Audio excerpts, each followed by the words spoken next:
1094. Parshat Vayeilech. Okay, Vayeilech Moshe v'yidaber es hadvarim ha'ele al kol Yisrael. So here's the most beautiful idea, the most incredible idea. Vayeilech Moshe. So the Medrash says that the Lashon of Vayeilech Moshe is that he went to give them Musa. Right? What is Musa? I think he's been doing it all along. Yeah. So here, it's interesting. Let's have a look and see, shall we? Vayelech Moshe v'yidaber es hadvarim ha'ele al kol Yisrael.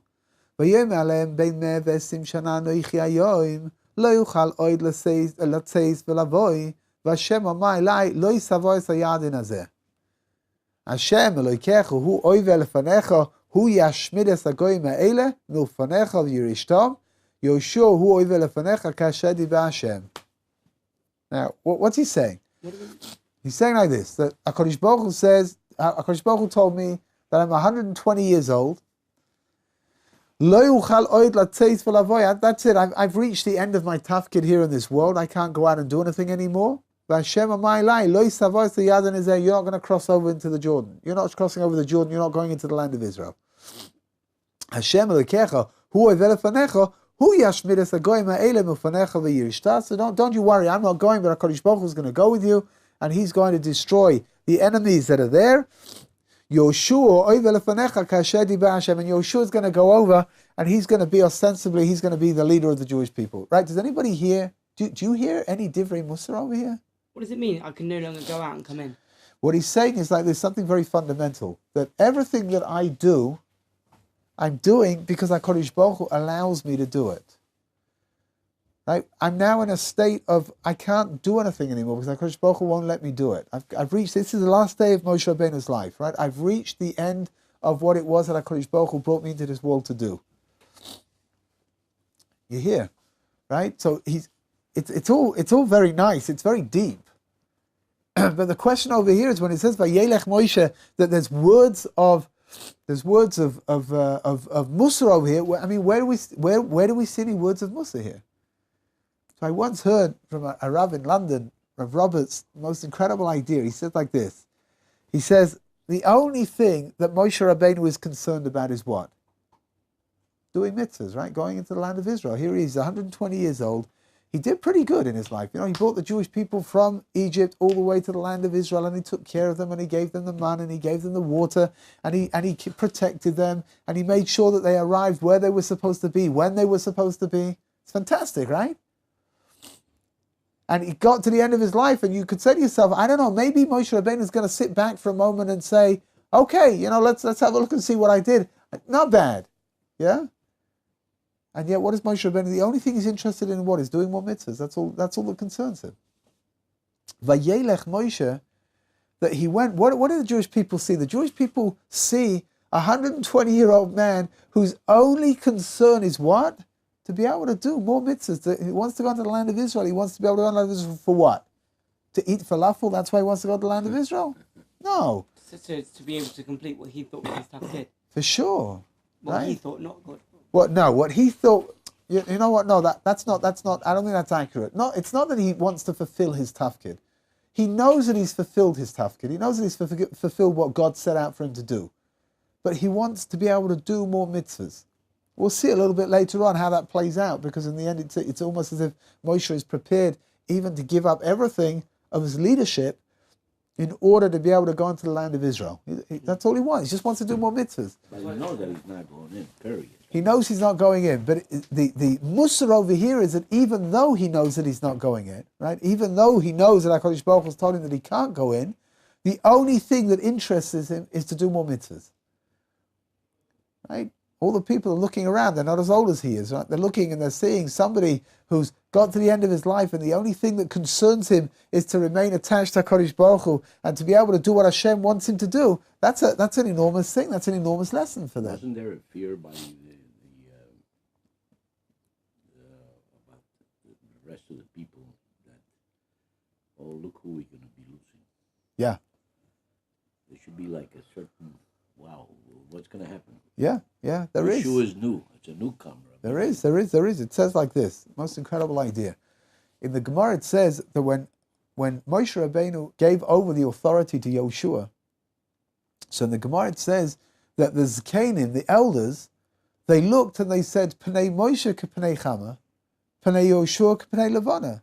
You know, Moshe Rabbeinu is like the sun to us, and Yoshua is like the moon to us, which is just a slight reflection of the sun itself. And therefore they said, Oy lanu le'eza busha, oy lanu le'eza. What a disgrace. So the simple understanding of the Gemara over there is that the Zkanim are looking and they're seeing they've got a Moshe Rabbeinu, and after Moshe Rabbeinu they're going to drop down to a level of Yoshua, and that reflects badly on the Jewish people, right? The Chafetz Chaim says something else altogether. The Chafetz Chaim says something something incredible. The Chafetz Chaim says, you know what's special about the moon? That the moon has no source of light of its own. Right? The moon just reflects the light from the sun.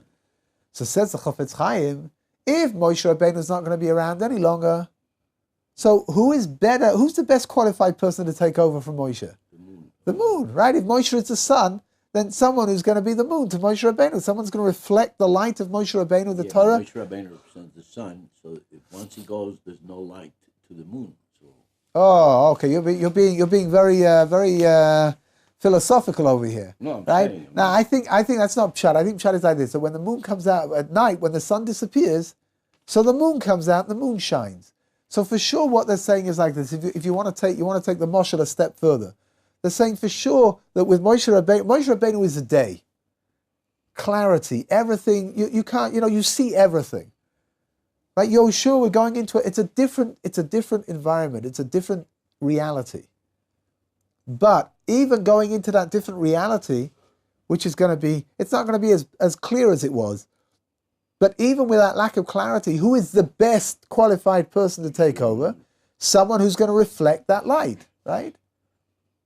So says the Chafetz Chaim, all of that is very nice, right? Which means that really the Zkanim is saying that it's fantastic that Yoshua is taking over because Yoshua reflects exactly Moshe Rabbeinu. But then he says, but what is the end? The end of the Gemara says, Oy lanu le'eza busha. What a disgrace. It's a disgrace, right? So he explains like this. He says, it's not a disgrace that Yoshua is taking over from Moshe. That's good. He says the disgrace is what? That we were greater than Yoshua. 40 years ago, we were smarter than he was. We were bigger Talmidei Chachamim than he was. And somewhere over the space of 40 years, he took over. He became bigger than we were. And the disgrace is theirs. Right? The Chafetz Chaim says, how did Yoshua become Yoshua? Because he spent every spare moment with his Rabbi. He says those extra few moments a day, right? I mean, we're not talking about significant amount of times, right? Moshe spent most of his day interacting with the Jewish people. So what are we talking about? Walking him back to his tent. In the morning, walking him to the base of Meresh, and in the evening, walking him back to his tent. We're talking about a very minimal amount of time, but over the space of 40 years, that very minimal amount of time added up until it became something of tremendous significance. And at that point, Yoshua every time is growing a little bit more and a little bit more, until finally Yoshua eclipses the Zkanim. He becomes greater than they are. What did Yoshua, what did his father do that he was such a son? I don't know. We don't know very much about Yoshua's father, Bin Nun, right? Somebody called Nun, right? Again, I don't really know. It's interesting. The word Nun means fish in Aramaic. Fish are very, they've got a certain kind of a symbolism. Fish are considered to be very modest. Because they live under the water, you don't see them very clearly. They're there, but you don't see them. And the idea of it being, the idea of modesty, so maybe the pshat is that Yoshua's father, we don't know anything about it. He was a very modest man, and maybe that was the reason why he had a son like Yoshua. So you hear, Vayeilech Moshe, that's the mussar that Moshe Rabbeinu is giving to the Jewish people, the desire to want to carry on doing mitzvahs. That's all he wants to do, right? And he's 120 years old, and it's the last day of his life, and there's nothing, he can't do anything anymore. Kodesh Baruch Hu has completely restricted his ability to go out, to come in, to be able to function, and yet he still only wants to do mitzvahs. How did Moshe know that Joshua was going to be the leader? Because HaKadosh Baruch Hu's already told him that he's to anoint Yoshua. Yeah, which So means why that do this. they need? We're going to get there as well. Hold on, we're going to get there. You keep jumping ahead. But again, Moshe, he calms the people down. What does he tell them? He tells them, don't be concerned, don't be worried, because HaKadosh Baruch, it's not me, it's not really me, it's HaKadosh Baruch Hu, right? HaKadosh Baruch Hu is going to take you into the land of Israel, and HaKadosh Baruch Hu is going to take care of you, and HaKadosh Baruch Hu is going to destroy the enemies that are there in order for you to be able to live there properly. ועשה השם להם כאשר עשה לסיחון ולעוג מלך האמורי ולארצו. The Jewish people so far, what is their experience? So they've experienced fighting against Og, and they've experienced fighting against Sichon, which according to many of the authorities, those weren't real battles anyway. There were spiritual dimensions that were taking place over there, right? Which means that here he's coming along and he's telling them that HaKadosh Baruch Hu is going to destroy the people in the land of Israel the same way that he destroyed Sichon and Og. Right? Again, who are Sichon and Og? They are these enormous giants. People that it's quite correct and quite normal to be terrified of. And yet HaKadosh Baruch Hu came and he destroyed them. So HaKadosh Baruch Hu is telling them, you know what? You can go into the land of Israel. The land of Israel is going to be full of warlike, very, very fierce, very strong people that are living there. Don't worry about it. HaKadosh Baruch Hu is going to take care of everything. Who was the one that was like Noah's son? Og? Og. Why was he lived a long life? Why? Because I forgot. Because he went to Avram, and he told Avram Avinu that Lot had been captured, and even though he did it for the wrong reasons, so HaKadosh Baruch Hu gave him a blessing of long life. And he died eventually. Oh, he dies for sure. He dies by Moshe Rabbeinu. Mitzvah Hashem, when we get to Parshat Noach, we can talk about this idea of Og and what he represents and why he's there, and how he ends up being saved. Mitzvah Hashem, we should all be well, right? Supposed to say Amen, but whatever. Amen. I mean, if you've got to be told that, then that's not so good. What's the other thing that you say after Amen when you're like, you should also have this bracha or something? Huh? What do you also say after Amen? Can you say like, if someone gives you a bracha, you say something else? You could say Amen. It depends what he's giving you a bracha for, but you could say Amen v'chein lema, which means the same to you. It's a very beautiful thing. You want to hear the Gemara says like this. Gemara Megillah, a very beautiful Gemara. It says like this: that there was once a rabbi. I can't remember who the two rabbis were, but the rabbi was very poor, and he came to his friend one day, and his friend looks and he sees that he's wearing a belt made out of reeds, made out of grass. So he says to him, "Where's your belt?" So he said that he had to pawn his belt the week before to get Kiddush wine. That's how poor he was, right? He had to give it off to the pawn man in order to be able to have some money, in order to be able to buy enough wine to be able to make Kiddush. Somebody told me, it's difficult to imagine today. Somebody told me that not very long ago, 70 years ago, here in Yerushalayim, most people did not buy bottles of wine for Shabbos. They would buy 2.5 cups of wine. There was a lady in Sharei Chesed who sold wine by the cup. You would buy 2.5 cups of wine, 1 cup for Shabbos night, 1 cup for Shabbos morning, and half a cup for $1. That was the way people bought things. I once spent some time with a very very chashuv Rav on Shabbos. Yerushalmi, from the olden days, right? And he had on his table, he had 6 or 7 open bottles of wine. No one was drinking them; they were just there. Yeah. So I asked him. I said, "What was the pshat?" There's a person who everything he did was calculated. Everything, he didn't do anything for no reason. He wasn't the kind of person who would open up a bottle of wine because he fancied that one, even though that one was still, that one wasn't finished yet. So I asked him why were they there? So that's what he told me. He told me when he was growing up as a kid, there was not 1 drop of spare wine in his house, not 1 drop. He had 2.5 cups of wine, and if you were lucky, you got a little bit as a kid. He said, otherwise, he said many weeks he never got any at all. So he said he decided he was makabel on himself when he became bar mitzvah that when he gets older and he gets married, that Mitzvah Hashem HaKadosh Baruch Hu should give him a little enough money to be able to have open bottles of wine. That he shouldn't have to worry about these things. Open bottles of wine on them. That was his sign of having done okay, and that's why they were there. How do we get onto that? Huh? I was thinking that. You said bracha. Oh, I'm sorry. The Gemara says like that. Thank you. The Gemara says that he pawned his belt in order to be able to have Kiddush wine for Shabbos.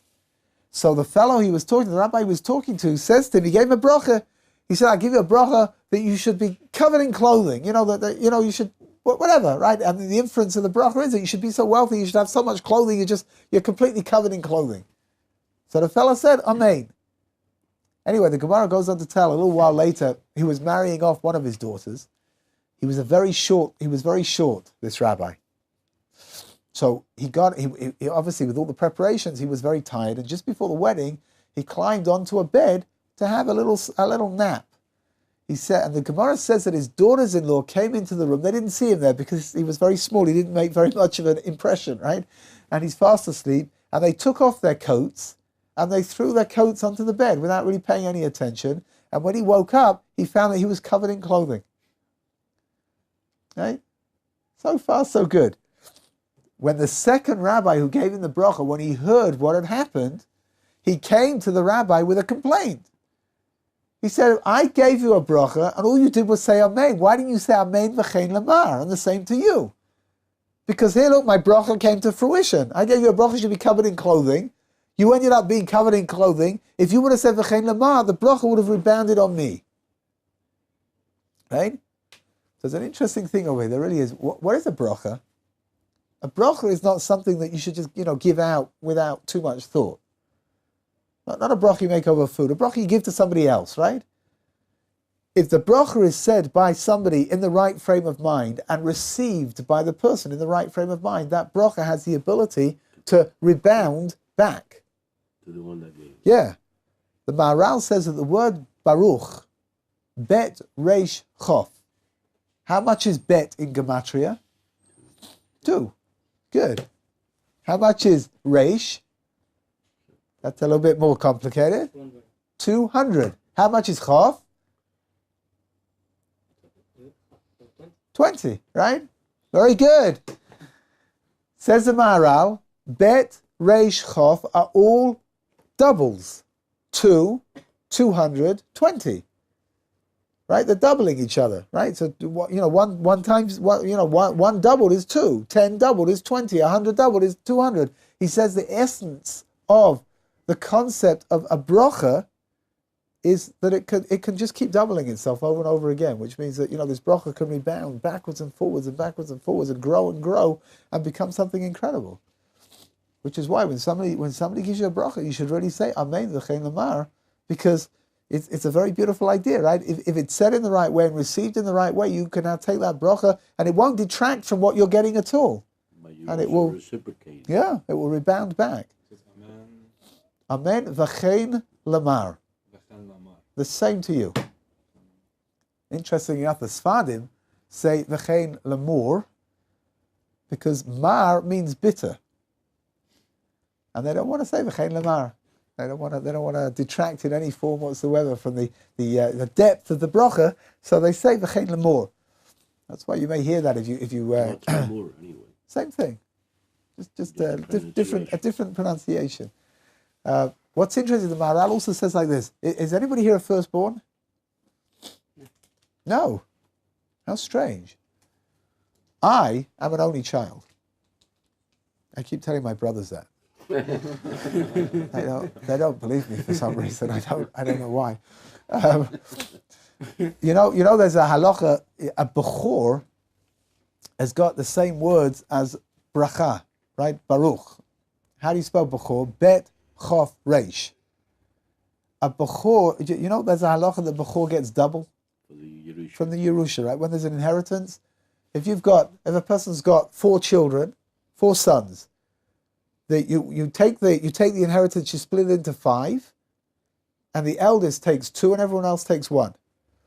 So it's interesting that the Maharal says that the word Bechor is Bet Chof Reish, which are also multiples of 2, right? 2, 20, 200, and it's doubling itself, right? It's also like a remez, like a clue, a hint to what's going on. In all events, right? When you get a bracha, the person should say Amen v'chein lamar. You should say Amen v'chein lamar. When you give a bracha, the person should say to you, Amen v'chein lamar. In Mitzvah Hashem, your bracha will rebound back on you. Verse number 5. Unasanam Hashem lifneichem v'asitim lehem kechol ha-mitzvah asher tzivisi etchem. What's HaKadosh Baruch Hu saying? That, of course, HaKadosh Baruch Hu taking you into the land of Israel and taking care of the enemy that's there, it does come with a little bit of a condition, right? You'll never guess what that condition is. You want to guess? Oh, how did you know? Right, you got to keep the mitzvahs. I don't know. It seems to be repeating itself over and over again. I don't know why. Right? Chizku ve'imtzu altru v'te'atzu mipneihem. You don't have to be scared of them. Why? Ki Hashem Elokecha hu ahoilech imach lo yapecha v'lo yazveka. You hear? If HaKadosh Baruch Hu is going together with you into war, you don't have anything to be scared of. We see this over and over and over again, in all different kinds of contexts, right? But it's fascinating. I don't know if you're familiar with the story of the shofet, the judge Gideon. Gideon's like he's a fascinating personality. We don't know very much about him, but he ruled over the Jewish people for a while. He was one of the judges. And it tells over there that HaKadosh Baruch Hu wanted him to go to fight against Midian. So he gathered together an army. And the army, I don't remember how many people were in the army, but there were a lot, like 10,000. He managed to get 10,000, I think. 10,000 soldiers, I think. Whatever, a lot of people. And HaKadosh Baruch Hu says, no, it's too much. And through a process of elimination, he ended up with an army of 300 people. And they went to war. You know, you start off... Yeah. So you start off with 10,000, that's a pretty sizable army. From that you can feel comfortable. You can feel that, you're going to do okay, right? And you whittle it down to 300. There were 300 tzaddikim. That was a whole test that he did over there to see who was worshipped God and who worshipped idols and whatever. It was a whole thing. And he ended up with 300 people. HaKadosh Baruch Hu tells me you don't have to be scared. Right? Why not? Because I'm going into war together with you. And the opposite is also true. A person can have an army of, 300,000 people. But if HaKadosh Baruch Hu's not with him, then it's not going to help. Yes, HaKadosh Baruch Hu's saying, when you go into the land of Israel, you have nothing to be scared of because HaKadosh Baruch Hu's going to go with you. But guess what? You have to keep the mitzvahs. Here, verse number 7. Verse number 7 is fantastic. What you can learn from over here is something fantastic. Vayikra Moshe leYoshua. So Moshe calls to Yoshua in front of all of the Jewish people. Vayomer alav le'enei kol Yisrael chazak ve'ematz. And he said in front of everybody, he says, be strong and be courageous. Ki ata tavo es ha'am hazeh el ha'oretz asher nishba Hashem la'avo yisam l'seis lohem ve'ata tanchilenu oisam. Because you're going to go into the land of Israel, right? And you're going to allow the Jewish people to live in the land of Israel because you're going to lead them in there, right? So, Rabbi Yisachar Franz told over a chiddush like this once years ago, something fantastic. Look at this. Vayikra Moshe liYoshua. Look, this is number 7, verse number 7 again. I have a question there. Hold on a second, right? Yoshua, Moshe Rabbeinu says to Yoshua, Vayomer alav, he says to him. So Rav Franz said, here, read the verse a little bit differently. Le'enei kol Yisrael, that when you are in front of the Jewish people, chazak ve'ematz, you have to be strong. Hear what he's telling him? The simple understanding is that he's giving a blessing to Yoshua in front of all the Jewish people, that they should see that Yoshua is the undisputed leader. It's not, he's giving him a bit of Musa in his leadership. Oh, so here, Rav Franz is saying that if you shift the comma, you say, instead of saying that he did it in front of the Jewish people, he told him, Chazak ve'ematz, but rather he's telling him a bit of advice over here, right? When you are standing, le'enei kol Yisrael, when you're in front of the Jewish people, you have to be Chazak ve'ematz. Leadership, right? I think I told you this the other day. I don't remember, but to be an effective leader, especially in difficult times, you do not have to win any personality contest or any popularity contest. You have to lead. You have to do what needs to be done, and sometimes you have to censure people, and sometimes you have to be critical of people, and you've got to say what needs to be said in order for things to work properly. Do you think Joshua was the right person? For sure. Even though he was so different to Moshe? Without a doubt. The fact that HaKadosh Baruch Hu chose him is an indication he was the right person. But what is interesting about Yoshua is that the one thing that Yehoshua definitely shares with Moshe Rabbeinu is his humility. And I think that that's really the key to understanding this verse over here. Because when somebody is humble, Moshe Rabbeinu was a very humble person. That's what it says. Right? It says that Moshe Rabbeinu was an ish honor mikol adam. There was nobody more humble than Moshe Rabbeinu. And it seems to us to be a little bit of a non. It's like an oxymoron, isn't it? On the one hand, there was nobody more humble than Moshe Rabbeinu. On the other hand, we see that Moshe Rabbeinu knows exactly how to stand up for what's right. So we need to understand that humbleness has got nothing to do with the way that you lead. Humbleness is recognizing where your leadership qualities come from. Right? You go to somebody's got a very, very complicated neurological problem, right? So they go to the best neurologist in the world. You do not expect to go into the doctor's office and for the doctor to say, well, why have you come to me? Little old me, like, well, I don't know this stuff. That's not being humble. Being humble means I'm the greatest neurologist in the world because HaKadosh Baruch Hu gave me that ability to be able to cure people. That's what it is. Moshe Rabbeinu is the most humble people. He's the most humble person in the world. What he doesn't want is for Yoshua to live a life of humbleness when he needs to be strong. Especially going to war. But you know what? I don't know. Especially dealing with the Jewish people. They're difficult people to deal with, right? To stand up for what's right at the right time in the right place. That's what Yoshua needs to do. So Moshe Rabbeinu is giving him a bracha. He's telling him the most incredible bit of advice. You can be as soft and you can be as humble as you want when you're in a more private capacity. Right? But when you are le'einei kol Yisrael, when you're standing in front of the Jewish people, chazak ve'ematz, you have to be strong. Like the Gemara says on, what's his name, on Shaul, right? That sometimes a person is merciful when he's supposed to be cruel, and cruel when he's supposed to be merciful, and that's not good. That was his problem, Shaul. Yes. Don't try to be more merciful than God, right? He didn't kill somebody. Agag, he didn't kill Agag, the king of Amalek. There's a saying, right? Sometimes you have to be cruel to be kind. But it's emes, it really is. It's 100% true. Sometimes the kindest thing that you can do to somebody is to be cruel. I mean, that's the way that it works, right? We know that. We all know that in theory. Moshe Rabbeinu is concerned that Yoshua is such a nice guy, right? That Yoshua is such a humble guy, that Yoshua is such an accessible person that he's not going to be able to be forceful enough. So that's why he tells them, chazak ve'ematz. You have to be in front of the Jewish people. You've got to be strong. And it's fascinating, that a very lot of the very dominant spiritual personalities inside of Jewish history were just like that. In their private capacity, they were soft. They were emotional. They were the most incredibly thoughtful, gentle people. But in their public persona, they were extremely strong. Extremely strong.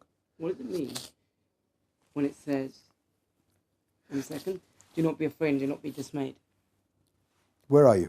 At the end of his bracha to ויקרא משה ליהושע ויאמר אליו לעיני כל ישראל חזק ואמץ כי אתה תביא את העם הזה אל הארץ אשר נשבע השם לאבותיהם לששם ואתה תנחילם אותם.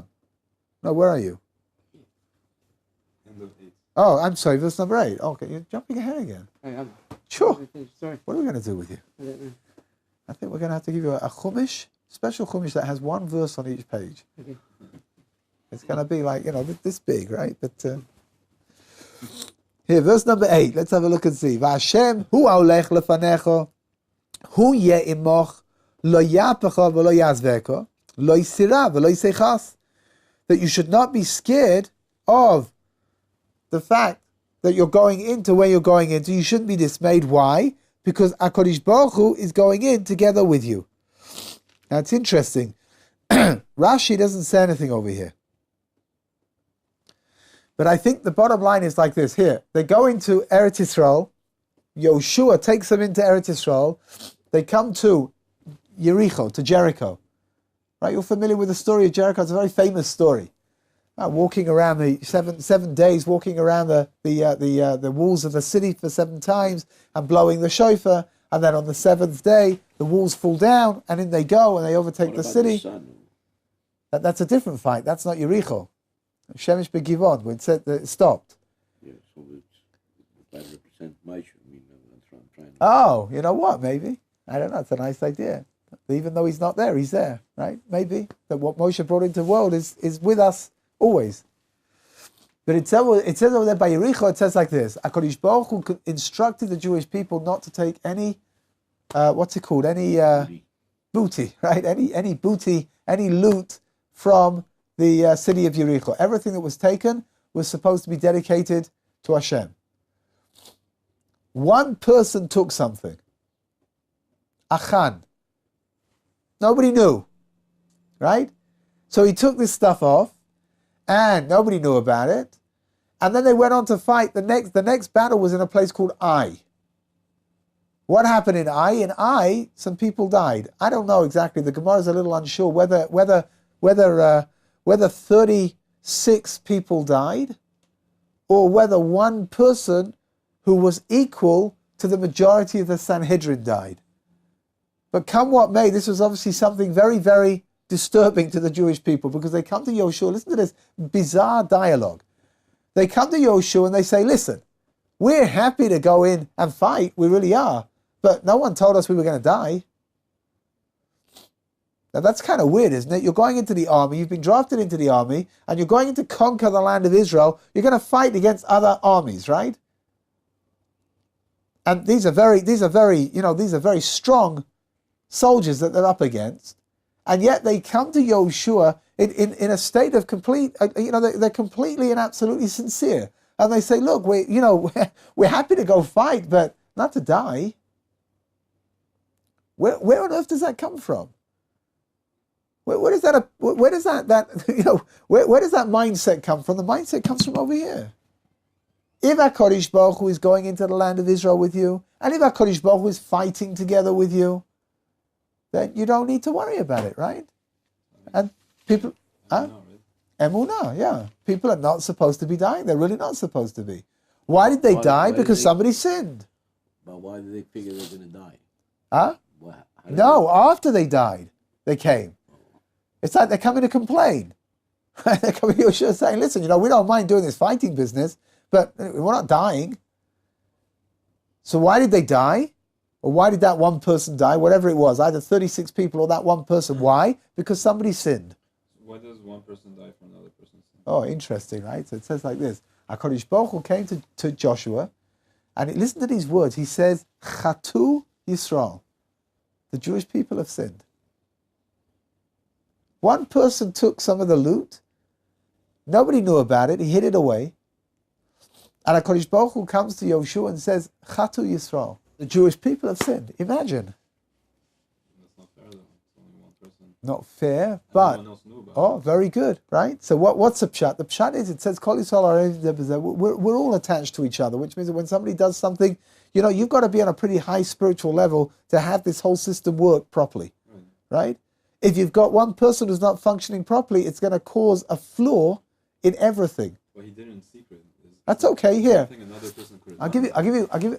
You're right, but so what's the problem? The fact is like this: and this person could only do what he did because the person just above him wanted to do it and didn't do it, and the person just above him thought about doing it but didn't, and the person above it, right? You hear the idea, right? And on the top, whatever it is, the Kohen Gadol needed to fine tune just a tiny bit. If he would have fine tuned just a tiny bit, Achan would never have been able to do what he did. Here, there's a problem now in the world about something called Ebola. Is that how you pronounce it? Ebola. However you pronounce it, right? Whatever. I mean, this stuff is bad news, right? It's mummish bad news. They can't treat it. The death rate is enormous. Somebody comes into a country. Nobody knows that he's got it, right? Somebody comes into the country and then falls sick. There is a fear of an epidemic inside of that country because of that one person. That's how it started, really. It's exactly the same thing, just in spiritual terms over here. Which means that when you've got somebody who's got spiritual Ebola, right? He came and he took something that he shouldn't have taken. And HaKadosh Baruch Hu said not to do it. He went against the word of Hashem.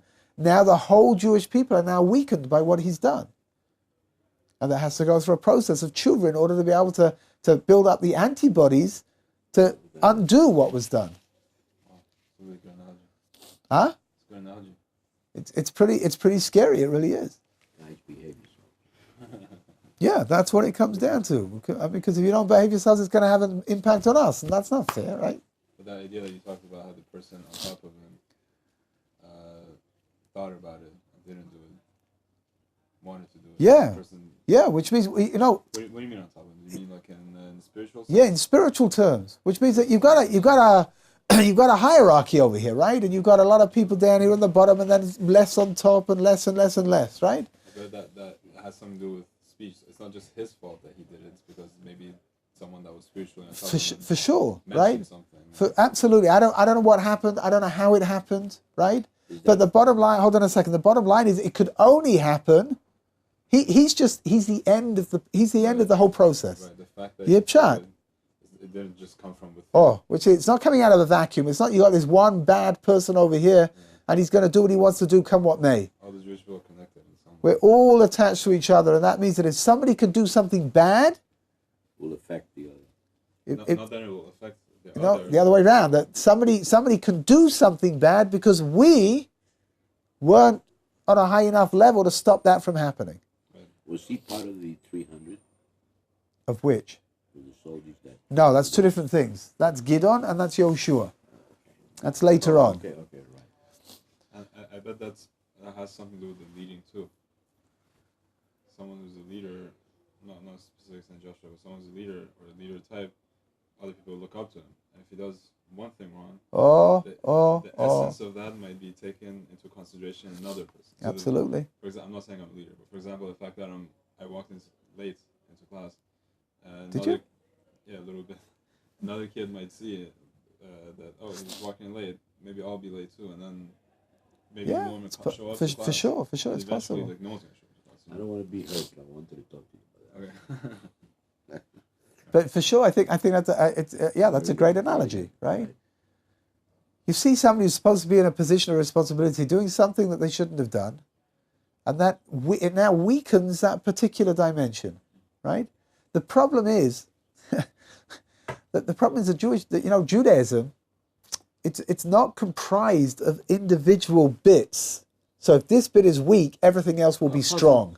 Like a puzzle. It's like a puzzle. You know what it's like? It's like the Eiffel Tower. I don't know if you've got a weak strut in the Eiffel Tower somewhere, then that's bad news for the whole of the Eiffel Tower, not just for that one little bit over there. You know, you've got a suspension bridge. Like what's it called? The bridge in San Francisco. What's it called? The Golden Gate Bridge, right? You know, you can't say, well, it's not. You know, you've got one frayed wire. You know, that's okay. It's just one. I mean, there's lots of these wires all over the place, right? It'll be okay. You can't say that because they're all resting on each other. Do you remember the game Jenga? Yeah. It was when you had to put one thing on top of the other, and if you And you had to pull it out. Yeah, that's I don't know if it collapses. Then right, yeah. You know what? Yeah. So interesting. And another place I was at, one of my roommates for like a whole week. I don't know if he was feeling good or something. He didn't show up to morning prayers or anything like that. And eventually, I think I had an influence on me too. It's like, I don't really have to go to morning prayers either. Yeah, you know what? There's no doubt whatsoever, right? You know, getting up in the morning, it's hard enough as it is. So you got to get up for morning prayers. That means you got to get up an hour earlier than you would have got up. And when you got the guy next to you is just not getting up, so after a while, it's like, why? You know, it's easy to say, why am I doing this? You didn't set out to do that. You were happy to carry on going, but it's just, you know, you cannot help but be influenced by what's going on around you. That's one of the reasons why Chazal say that you should live in an area where you got good neighbors. Because everyone's going to influence everybody else over here, right? So you got good neighbors, it's going to be an influence on you, and you'll be an influence on them, and it's going to be great, right? You do. We do have to be very careful, we really do, about what we do and how we do it. Personally, you find yourself, you know, where maybe I would down on myself, you know, let me sleep a little. What comes to my mind is this: but if I was working, I would be there in time. Yeah. Yeah. So that makes me get going. It says, come on, you know, if you're getting paid, you know. Do you know they did a whole bunch of studies a while ago about you know, there's this thing now that you can work from home because lots of people are working through computers, so you don't have to be at an office desk. And so for a lot of people, the idea of working from home sounds incredibly attractive, right? You don't have to get up. You don't have to get into your suit and tie. You know, you can lounge around in your pajamas and you can work according to your own speed and you can just get everything done and it's going to be great. And what they found was that productivity went down because on top of everything else, the fact that everybody comes together is a motivating factor for people to work properly. If you can't see what I'm doing, right, then I don't really have to put in so much effort, right? But if I know that you're looking at me and I know that my supervisor is watching to see whether I'm using my time properly. You know, I have a nephew who's an accountant and for many years he worked for Deloitte. That's one of the largest accounting firms in the world. And he said that in Deloitte, he said the work, you know, you work in departments, right? And he said every department, until the head of the department went home, no one else could go home. That was just the work ethic over there. So he said many times he didn't have anything left to do. He'd finished everything that he could do for that day. There was nothing else to do, but you could not get up and go because the team leader was still working. So you just stayed. But he said, thank goodness for the internet. So they read the newspapers and they looked at their bank accounts, and some of them maybe learned a little bit, right? But it's a thing. You're at home. You can do what you want. There's no motivation to be productive. There really isn't. My wife installed that. He says, but if you're going to work, you would go to. Yeah, she's right. 100%. Right. It's interesting. Somebody once told me there was a yeshiva here in Yerushalayim, which was never successful. A Baal Tshuva yeshiva here in Yerushalayim, it never really had an awful lot of success, and it really should have done. It had a stellar staff. So my uncle told me once the reason why it didn't succeed was because a lot of the people that were working over there were working for free. Now, it sounds like a Rosh Hashiva's dream, right? You can bring in, incredible names and they'll come and teach you for free. I mean, what could be better than that? But what is the problem? You get what you pay for. Which means that these people, it's true that they were absolutely brilliant and they gave the most incredible shiurim, there's no doubt about it. But if you're not taking a salary, then you're not beholden to that particular institution. So I don't know, one morning I just can't make it, so I don't turn up. Can you? What are you going to do? You're going to fire me? So go ahead and fire me. I mean, I'm not reliant on you for my income anyway. It's an interesting idea, no? When you've got different people in a department doing different work, but they're all there working together, productivity is much greater. That really is the Jewish people. That's who we are.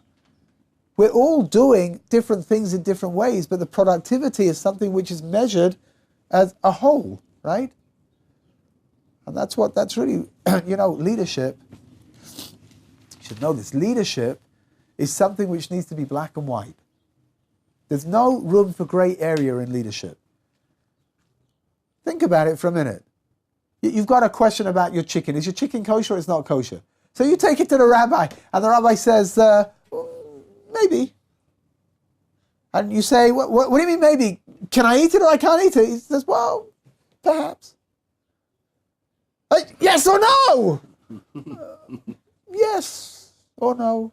It doesn't make any sense, right? That's ridiculous, isn't it? You go to the doctor. It's the same in any single field, right? You go to the doctor, and the doctor says, I don't know, maybe you should take antibiotics. What do you mean maybe? Will they help me? Possibly. Which one should I take? Well, I don't know. What color do you like? You don't want that. You want to go to the doctor. The doctor's going to say to you, here, we did a culture, and we found out you've got this, and you need to take that. If you take it for 7 days, it'll be taken care of. Leadership requires absolutes. It's okay for us to deal in maybes, right? I once saw a bumper sticker on a car in London. I thought it was fantastic. So the answer is maybe, and that's final. That's great.